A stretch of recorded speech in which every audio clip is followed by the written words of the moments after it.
Good evening, everyone. It's author R. Weir here tonight. Hope everyone's had a great week. Hopefully, we're live now. It was a little bit of a pause there.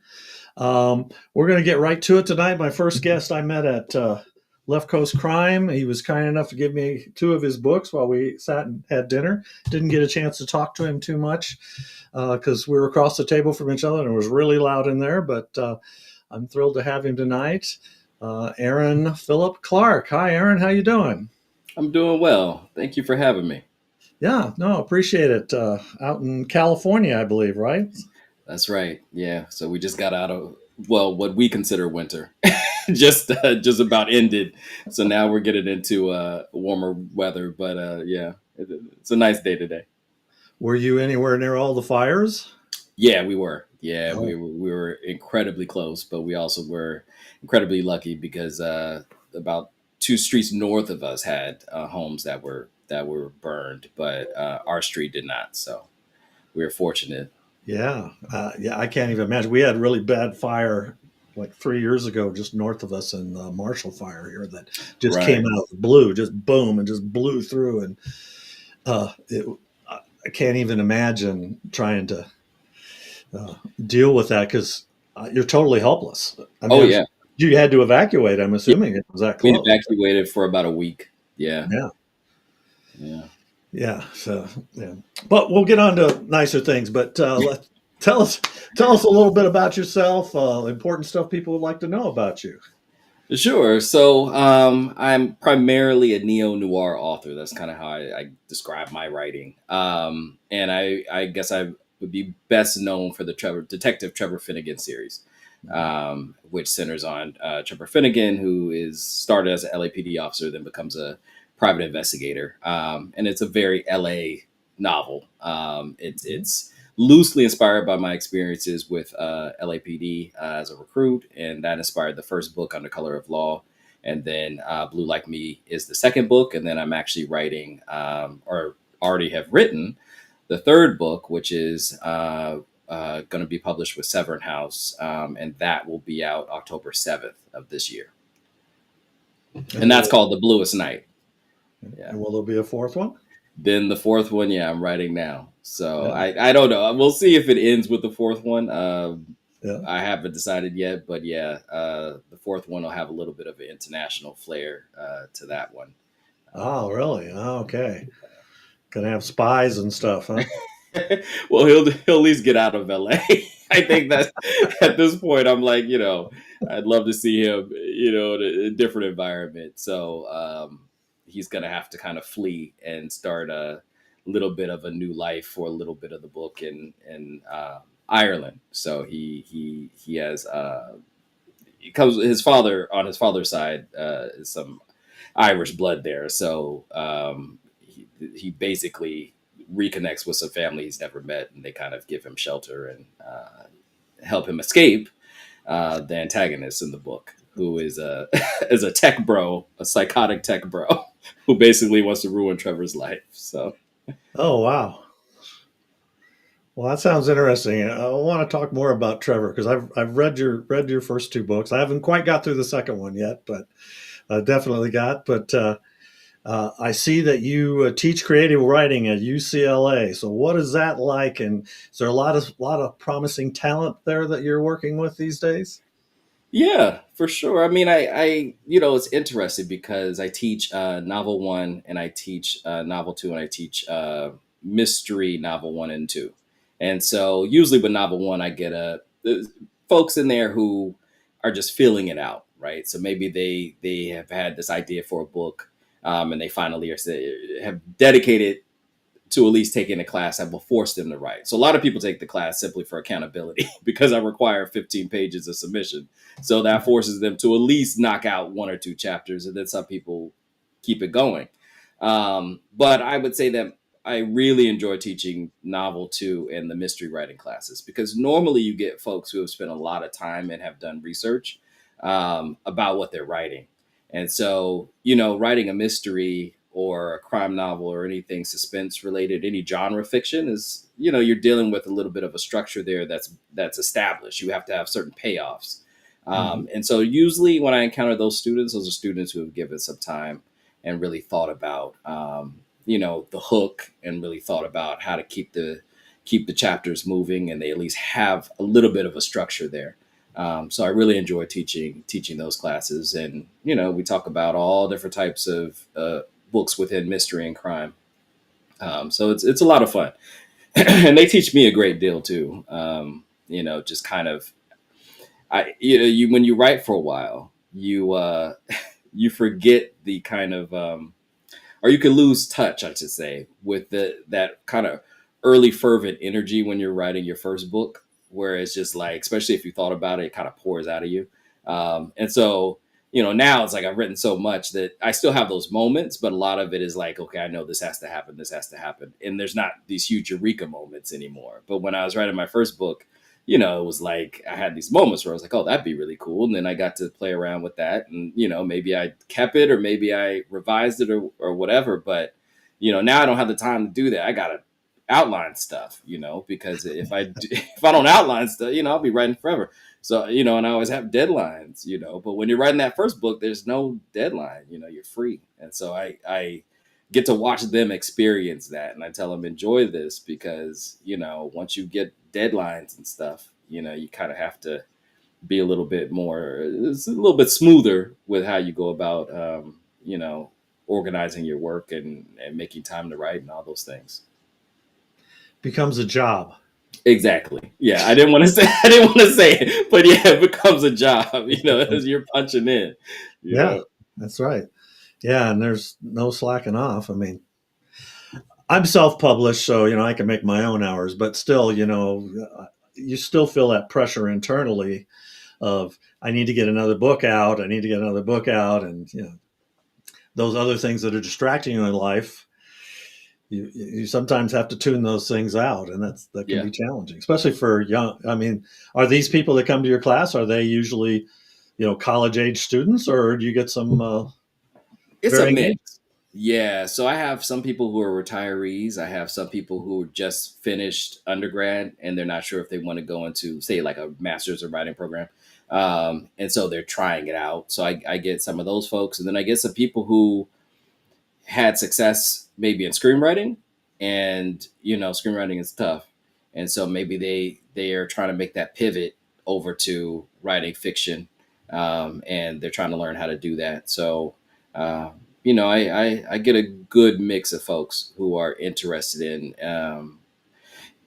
trying their hand at it. Some people come into it knowing that it's a vocation, knowing that this is something that they want to be part of their life, that if they're not writing, they're not happy.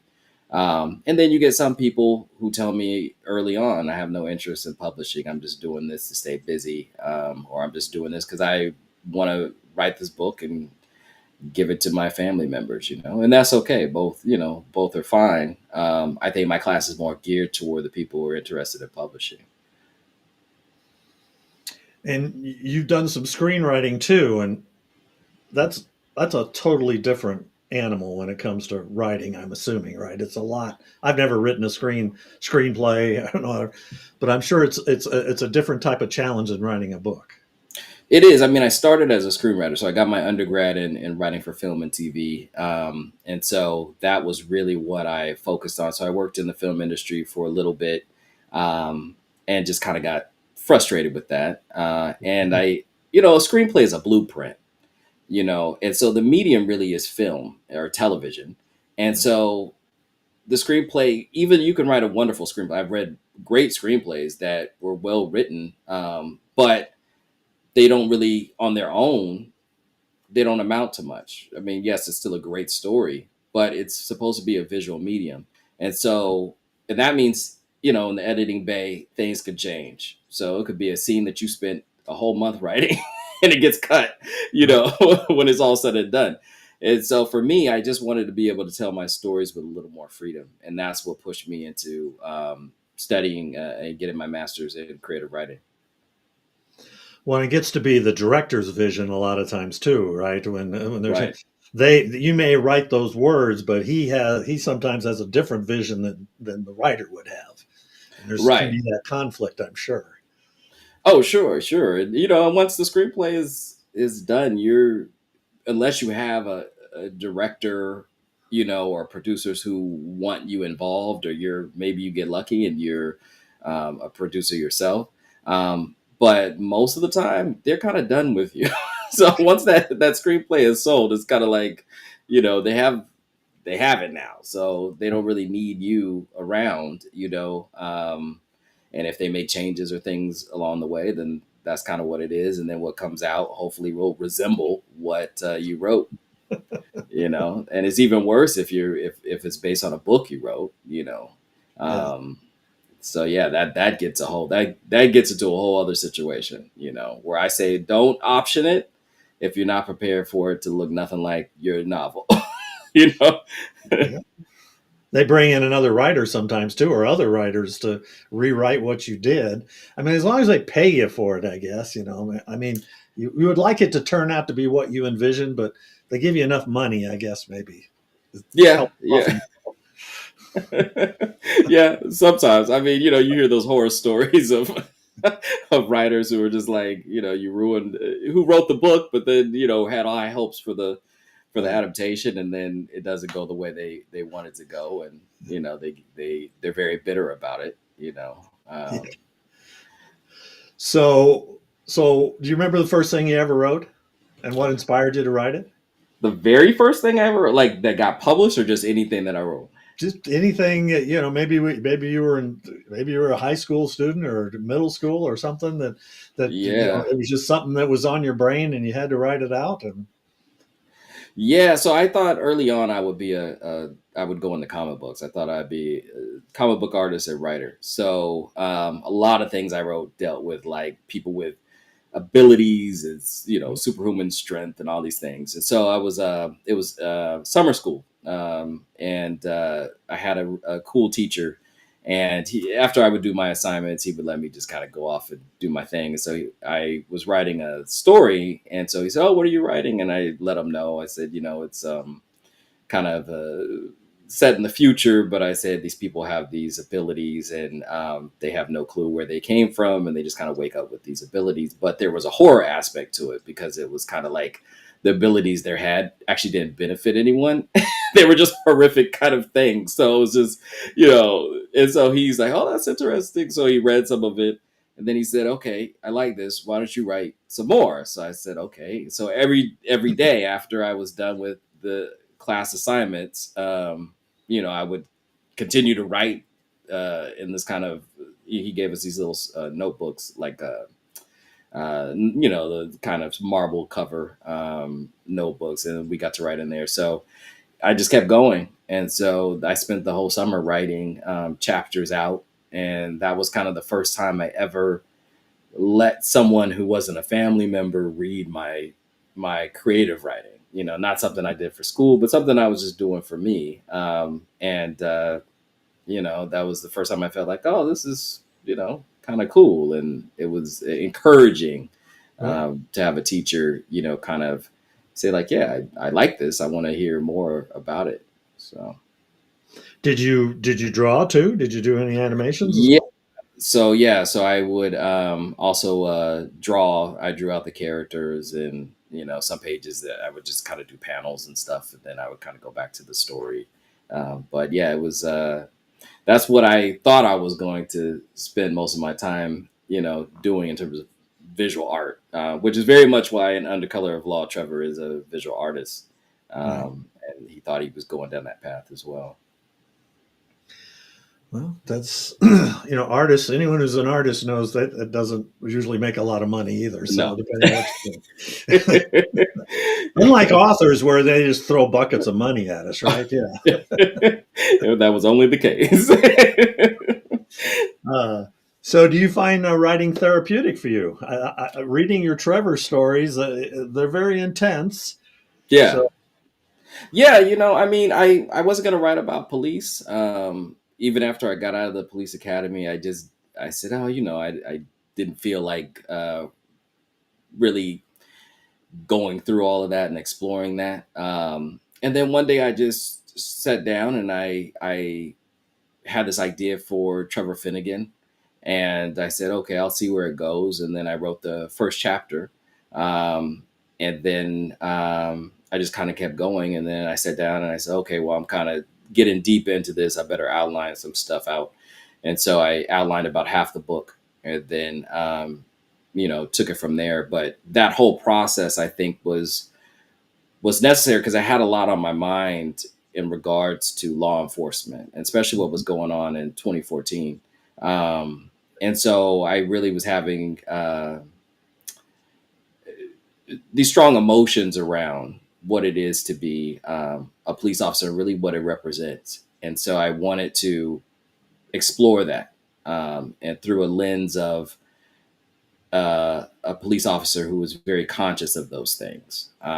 It's funny because I was at the LA Times Festival of Books Saturday, and we had a booth set up for UCLA Extension, and a guy walked by and he stopped because he saw the cover for Under Color of Law, and he said, "I've been looking for this book." And then I said, "Oh yeah," and so he said, "Yeah." He said, I've been trying to find it," and I said, "Oh, and he said, "I knew you were gonna." He said, I knew you were gonna be here." So I said, "Okay." So we start chatting, and then come to find out he's a cop, and so we ended up having a really fun conversation about the academy and people who still are there after years and years. And he said, "Man, not a whole lot has changed in there. We were just talking about policing, and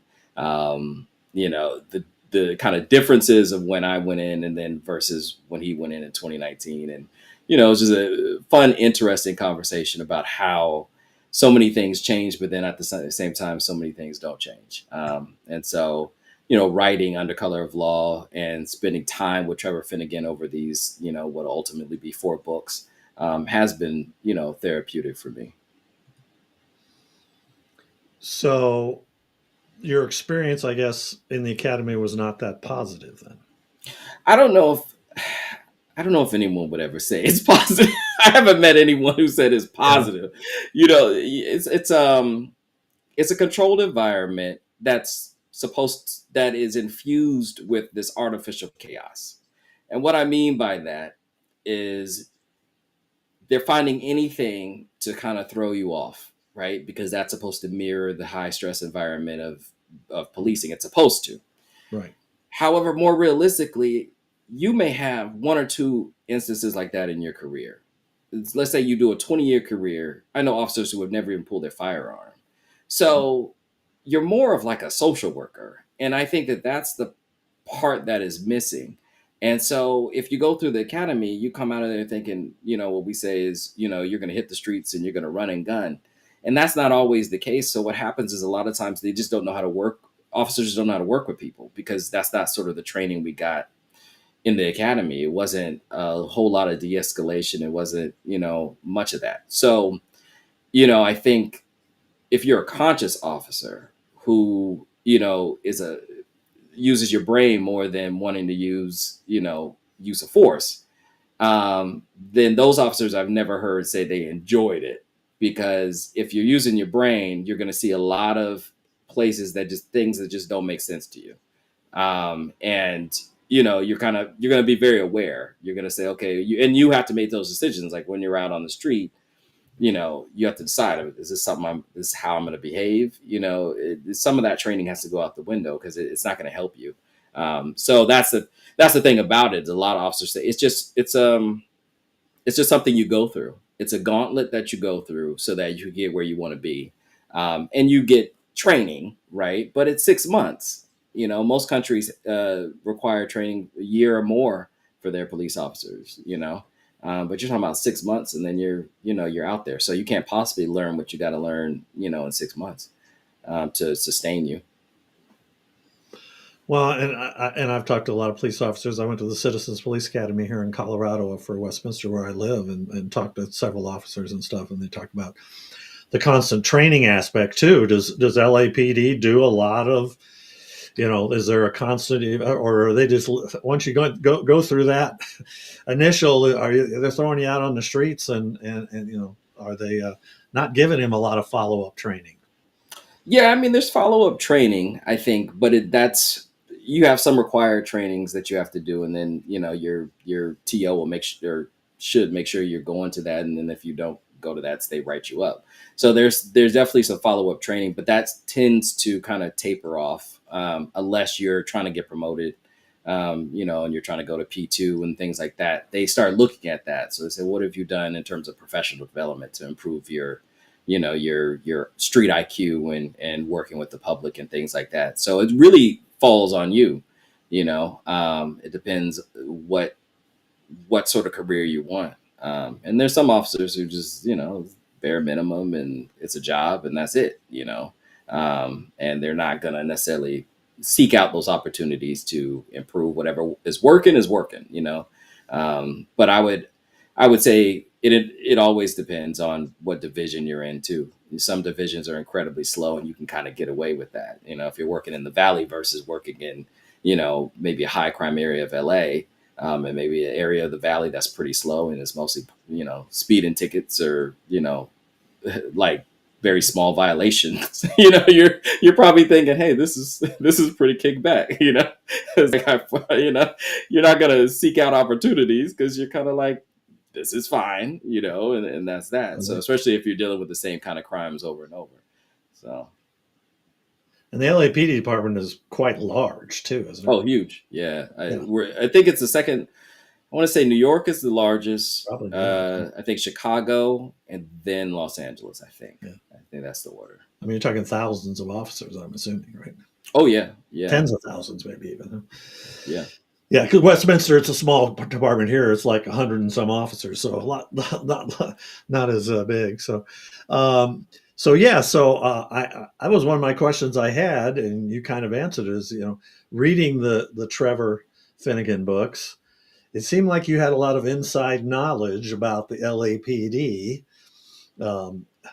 So did you have other sources within the LAPD that were helping you there? Or was it just mostly from your experiences and your life experiences that you wrote this character? I would say, yeah, about 90% was from life experience. So I come from a family that has law enforcement, within LAPD within my family. So my uncle was LAPD, my cousin. And so, if ever a situation where I just forgot something or I needed to there's things that are invented in there simply because there was no way to write about it the way it really would happen in terms of procedure. It would take too long. So Right. Things had to kind of be sped up. So there's a few instances in the book where I kind of had to invent things, and I would run that by, my cousin to say like, oh, is this, could I kind of work with this? Or, does it feel realistic or something like Right. that? And she would let me know like, yeah, she's like, it's a truncated version of the real thing, basically, and how we would necessarily do things. So no, most of it was, from me. And in the beginning, I knew I would only have him be a police officer for that first book. Yeah. And so really it was about his transition into becoming a private investigator, and a specialized private investigator who does a very specific thing. Well, I will say, Finn, the poor guy, you put him through the ringer. I mean, he is one tough son of a gun for all the stuff that he goes through and deals with and the emotional twists and turns that you put him through. Yeah. I mean, it's compelling stuff to read, but yeah, I'm like, oh my gosh, my life is so boring compared to his. So is he, you talk about, your experience and stuff. Do you consider Finnegan to be you? It's written in No. first person. Yeah, no, he's not. No, Yeah. I would say that, it's the things that happened to him, luckily, have never happened to me.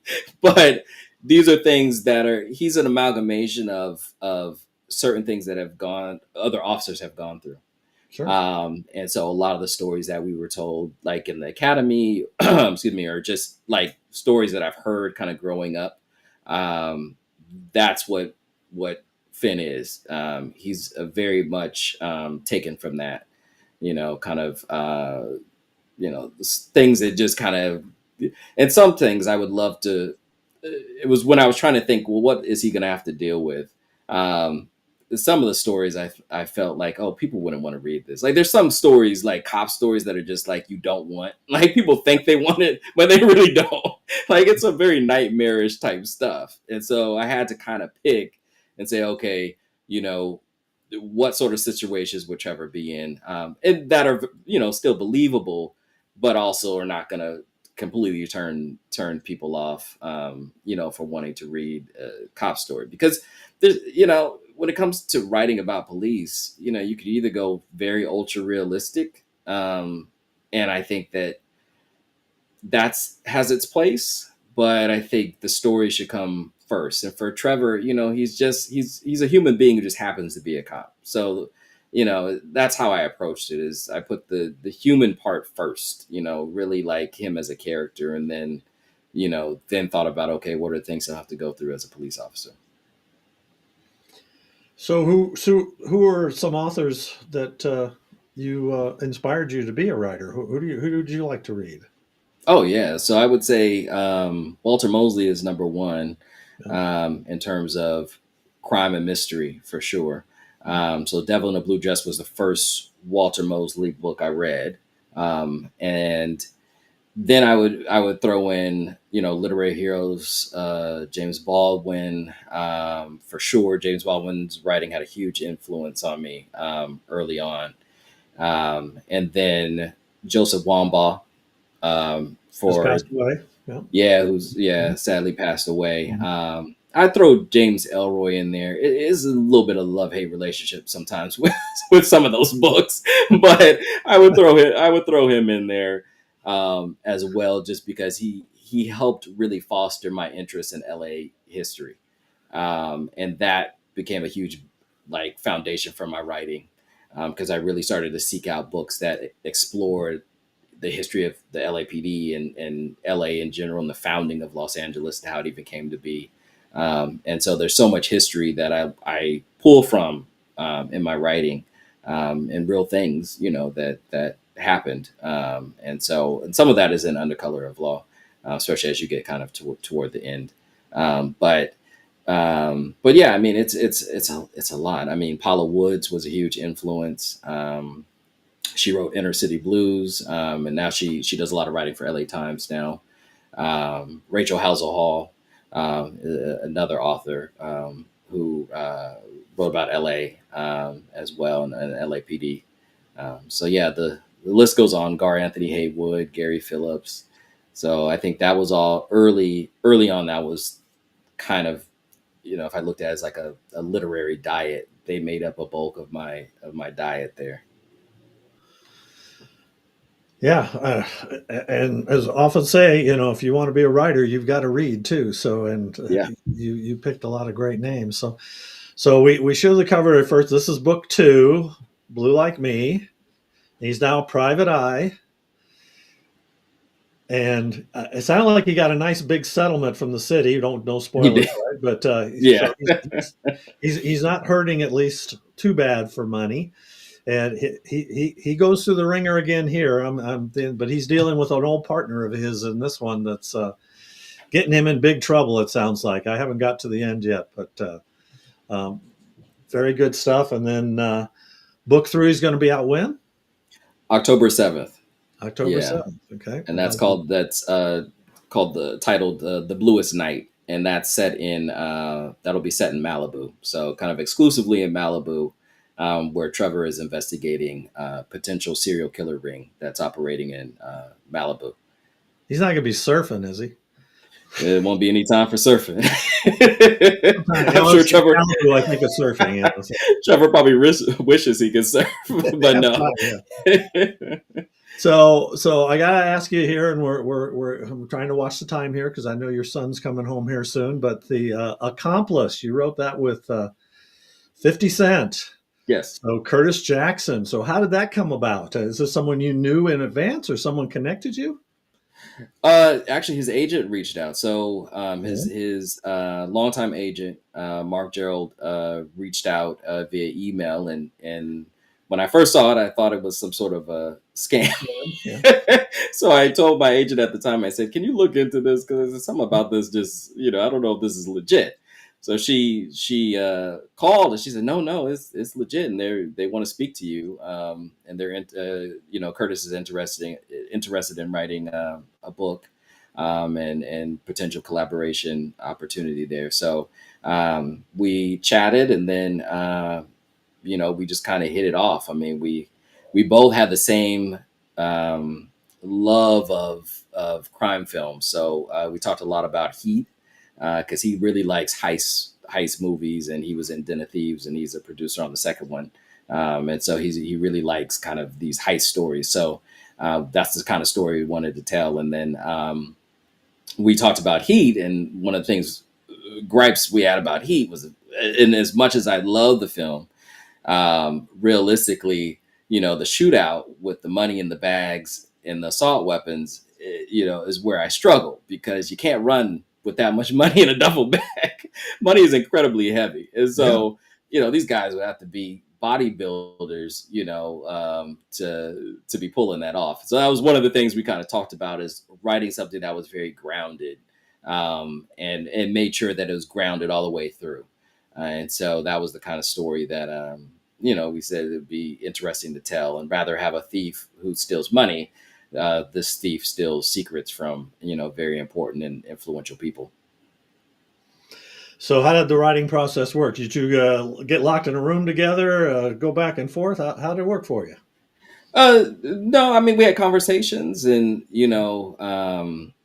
Curtis had already written the synopsis for it, so he already had kind of the bones of it, and so we kind of just went back and forth, and I would add to that, and then if Curtis and his team liked it, then they would let me know and say, yeah, that's cool, go that route. And so it was a lot of just kind of conversations and Zoom calls and things like that, and just getting a feel for the kind of world he wanted to create. And so the accomplish is very much the creation of, a new kind of universe for under the umbrella of G Unit, entertainment, and he can, and I'm sure he will, take those characters in many different places. And any more team ups? Yeah, I mean, I have well, not with not right now, not with 50, but I am still doing collaborations, and so I'm doing a collaboration now, and I can't say who, but it is a very well known attorney. We're working on a book now, which hopefully should be coming to a close soon. So Not Mickey Haller, right? no, although Oh that wait, would be he's a kind of fun. fictional character. Sorry. Yeah. No, I would love to work with Michael Connolly. That'd be amazing.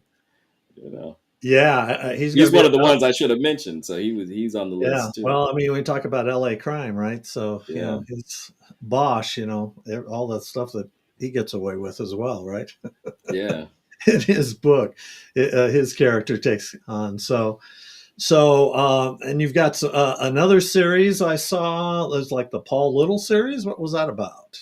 Yeah. So The Science of Paul was the first book that I had published. And so that was published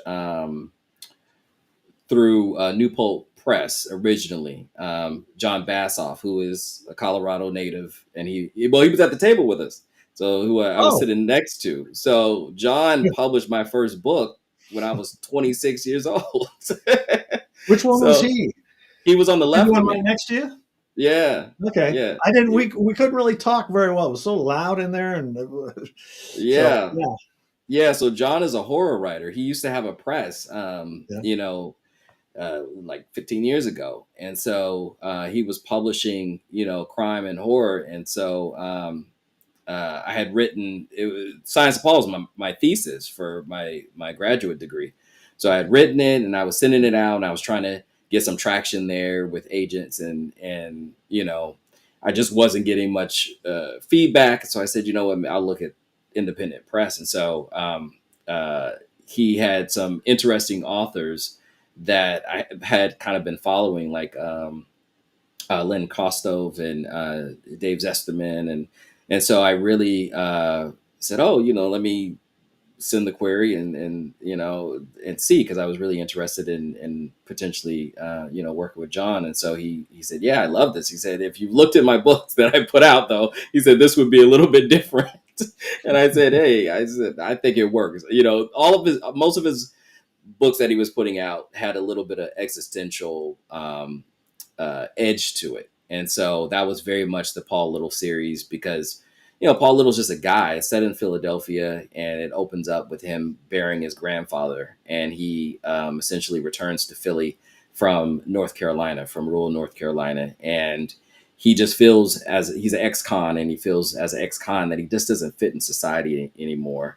And he can't really hold a job. He keeps getting fired. And his grandfather, upon his death, ultimately has this huge, 13-acre farm and a house there. And Paul essentially says, you know what, if I could just get enough money to get there, I probably will be better off. And so he kind of walks out on the woman he's living with and sets out, on this kind of a venture to see if he can get enough money to make a life for himself in North Carolina. And then he ultimately gets caught up with this petty thief who ends up murdered. And then Paul is kind of implicated, and he finds himself kind of stuck between another very volatile gangster who's accused of the crime, and then also the police officer who's investigating, who actually was the one who locked Paul up years ago when he was 19 years old. And so he has to navigate all of that before he can escape the city of Philadelphia. Does he solve the crime? He does solve it. He does, but not Not easily, right? not easily, and he loses a great deal, in the process. And then this was the second one, right?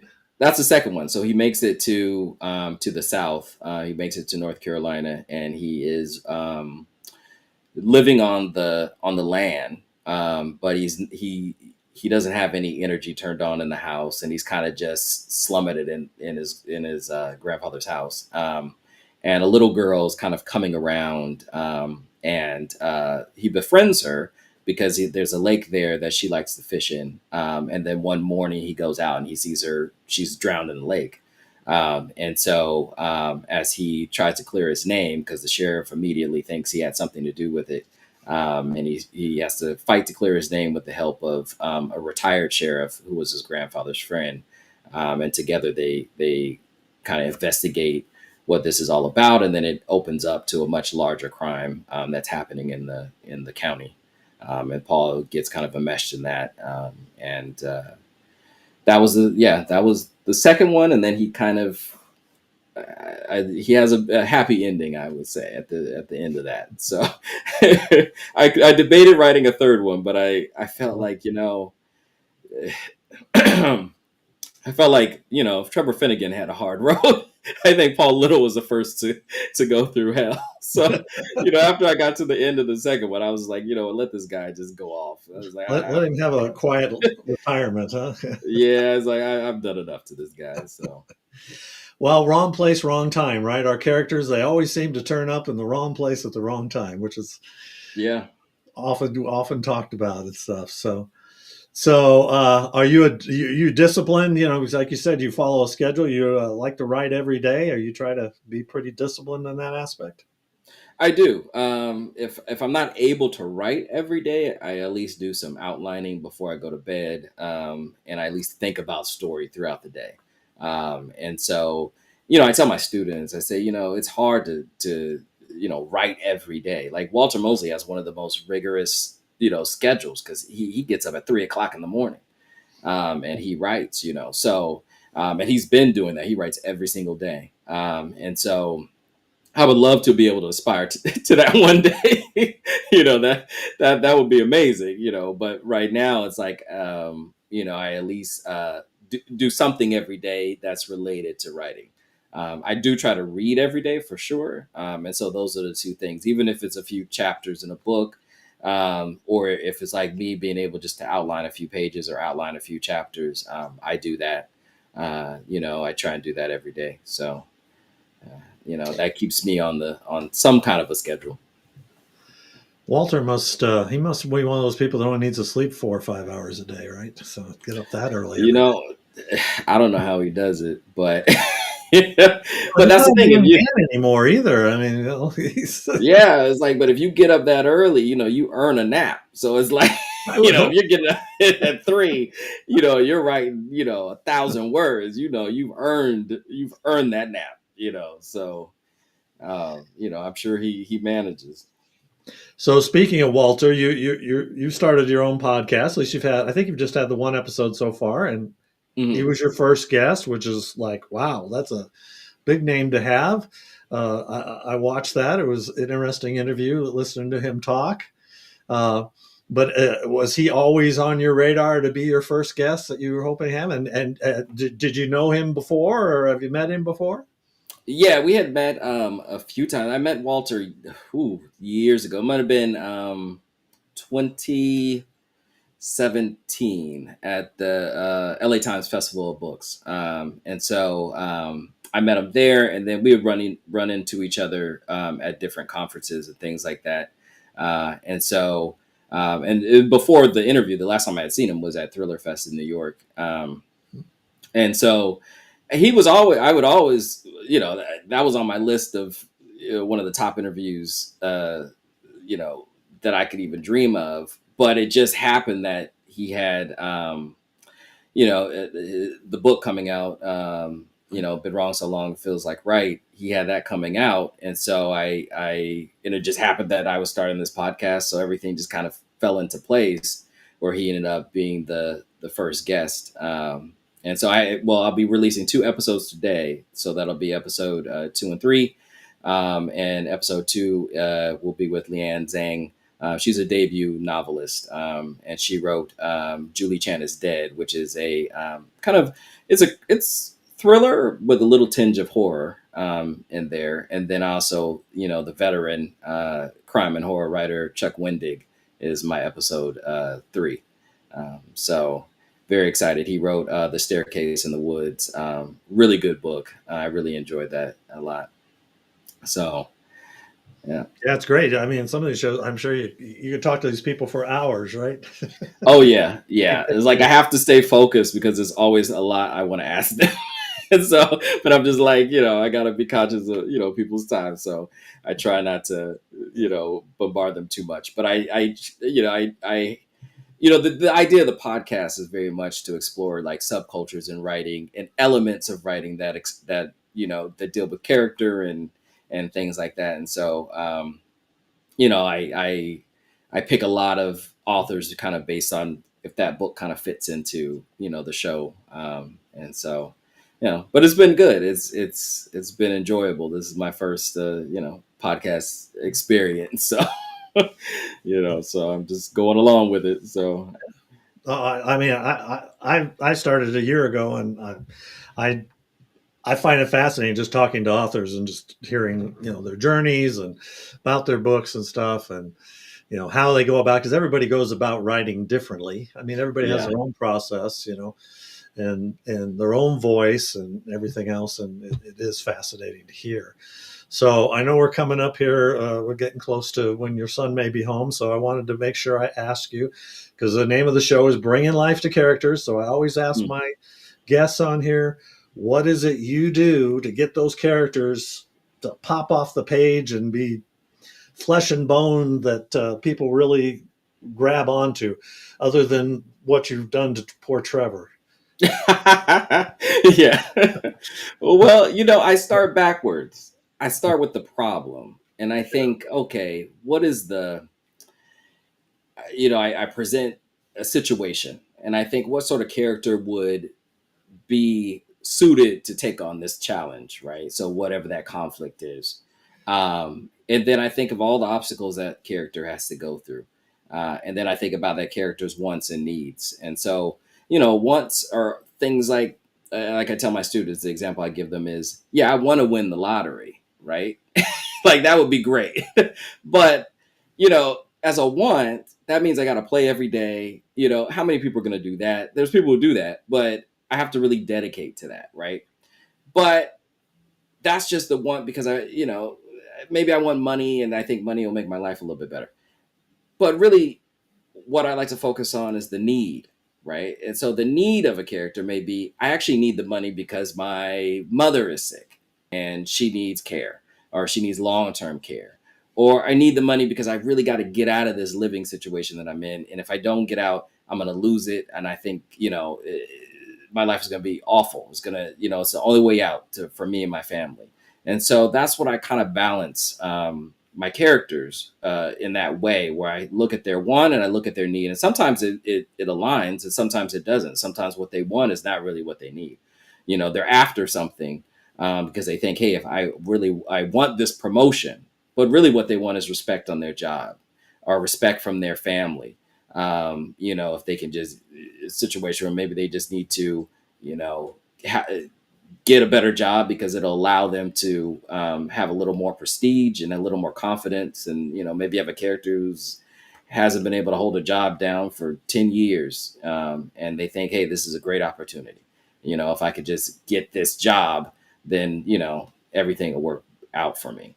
So that's how I approach it. And I was on a panel at Thriller Fest, and so it was a character centered panel, and we were talking about. I was on there with Lisa Unger. She was talking about how looking at characters more so through as human beings, and so it inspired me because I stopped kind of teaching my class. I was at the time I was teaching a class called Characters That Connect, but I changed it and I said, literary humans that connect, because I really wanted to center more on what it is to be human and try and get as much as that on the page, rather than just kind of having a character who can be sometimes a vehicle for different things, but more of a human, who feels like they could just step out of the book and talk with you. So I got a couple comments here from Linda Rollins. Social work and police. Mm. Yes, and then she also commented about that she's a physician and a medical professional, worked with the medical examiners and have seen the same types of situations from the medical side. And Mm. so thanks, Linda, for watching the show. So, is there a book you want to write that you haven't written yet? Yeah. So there's a book where, and it's going to require a little more research, but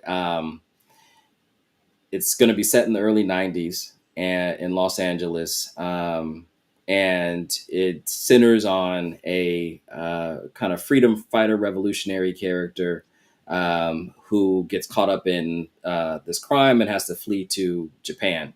And he goes to Japan and makes a whole new life for himself, stays off of the radar, but then gets word that his daughter, who he had to ultimately abandon in Los Angeles, she becomes a social worker and she dies in a mysterious house fire. And that's what brings him back to Los Angeles, where he now has to face this notion that all the things he sacrificed to try and change the community and be this activist just didn't come to fruition. And so as he's trying to figure out what happened to his daughter, he's having to reckon with what he gave up, and whether or not it was worth it or not. And so it's kind of a coming home story, but not a pretty one. It's it's very noir. So Yeah. so that's a story I really want to write when I'm able to really sit down and I have that time, because I feel like it's going to take a while to get it right exactly how I want it. Yeah. Well, and Linda commented too. She said, "That's as close as I get to Easy Rollins." So, Yeah. so is this story that you want to write? Is it something you've outlined, or is it just something that's just rolling around in your head? I've outlined the first chapter, and so this summer I plan to go back to Japan because I'm looking at different regions where the character would essentially kind of settle, and I'm thinking the Hokkaido region, Sapporo, is where the character will kind of be.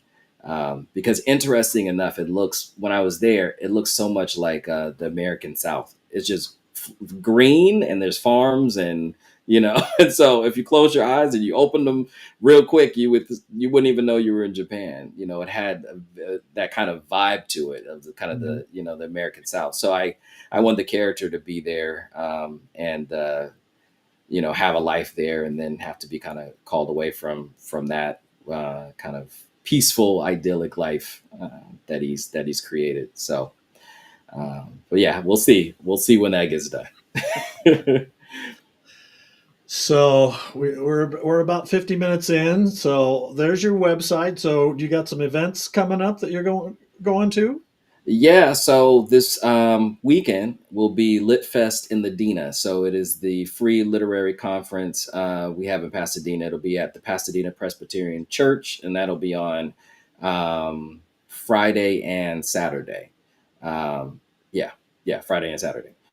So they have that coming up, and then I'm also doing a book signing with Alex Kina and our friend Lawrence Allen. And that will be at Sierra Madre Bookstore on May 7th. And that is called, I'm going to forget the bookstore name, but it's something, it just opened too. But it's, Wow, a new bookstore. That's surprising. yeah, it just That's opened. going But to I these. think it's like something in fairies and fairy tales. I don't know. I forget. But if you're interested, you could always go on my website Right. and go to events, and you can see the events that are coming up. And are you going to Thriller Fest again this year and BoucherCon? Any of the other big ones? No, Thriller Fest. I don't think so, unless I change my mind on that. BoucherCon, a little bit up in the air. Definitely the next Left Coast Crime, which I believe will San be in San Francisco? Francisco. Yeah, so we're just up the road. Yeah, so that's not that's not too bad. Not too bad. Yeah. So yeah, I'll be at that one. So and then after that, I think Left Coast will be in Calgary, so I'll definitely be at that one as well. Yeah, we want to go to the one in Calgary too. We probably aren't going to make the San Francisco one, but we'll have to see what the border situation is like. That's a good We'll point. see. That's For the Calgary, only thing that's kind of worries me a little bit. I would love to go to BoucherCon this year because Michael Connelly is going to be there this year, yeah. and love to. I hear he's very accommodating and great to talk to and stuff. But it's not going to work with my schedule this year either. So Oh, okay. I'll have to wait for another time. Well, And maybe I'll see you in Canada. that's right, Calgary. Yeah, my wife and I were like, "Oh, Calgary! Yes, we would love to go up there." So, what was it like for you coming to Denver? Did you enjoy coming to Denver? Have you been to Oh Denver? yeah, I had never been to Denver before, Yeah. but no, I enjoyed Denver. It was a little when I got there that day. It was mild weather. It was it tricked Yeah, me. that time of So year, it's all over the map. We could be 70 degrees and we could be 20 degrees and snowing. So, yes. yeah, I guess I didn't fully grasp that because that day I was like, oh, this is great. I got off the plane and then I went to the hotel and I said I overpacked. I said it's warm, it's nice. Next day, 32 in the morning. I said, wow. I said, Yeah. okay, So Yeah, we yeah, got but real I winters here, enjoyed it. not like your LA winters. I'm sorry. Yeah, here it's 63 and folks are complaining. That's right. Turn the heater on, right?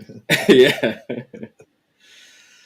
Okay, great. Well, Aaron, great having you on. I appreciate. We didn't get a chance to talk too much at the Left Coast Crime, but you were sponsoring a table, and I saw your name. I says, I got to talk to Aaron, but we got to talk a little bit after the award show, a little bit, but appreciate it. I've been enjoying the books. Like I said, they're very intense. Thank you. If people who like gritty, intense, like you said, noir type books, these are definitely your cup of tea, and I certainly suggest reading them. So, Thank you. I appreciate it. This has been great.